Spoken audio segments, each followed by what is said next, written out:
Pagkatapos ang adlaw nga inugpahuway, si Maria nga taga Magdala, si Maria nga iloy ni Santiago, kag si Salome nagbakal sing pahamot kay makadto sila sa lulubngan sa paghaplas ang bangkay ni Jesus. Aga pag isang Domingo, nagkadto sila sa lulubngan. Sang naglakat sila, nagpinamangkutanay sila, Sino ang aton pangabayon nga magpaligid sang bato nga nagatakop sa lubngan? kay masyado kadako sang bato. Pero pag abot nila didto, nakita nila nga napaligid na ang bato. Gani nagsulod sila sa lulubngan kag nakita nila ang isa ka bataon nga lalaki nga nagapungko sa tuo dampi nga may maputi nga bayo. Hinadlokan gid sila. Dayon nagsiling ang lalaki si Ila, "Hindi kamo magkahadlok.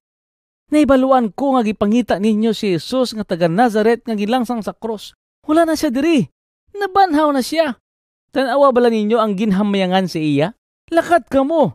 Sugirin ninyo ang iya mga sumulunod labi na gid si Pedro nga mauna si Jesus sa inyo didto sa Galilea. Didto ninyo siya makita suno sa iya ginsiling sa inyo."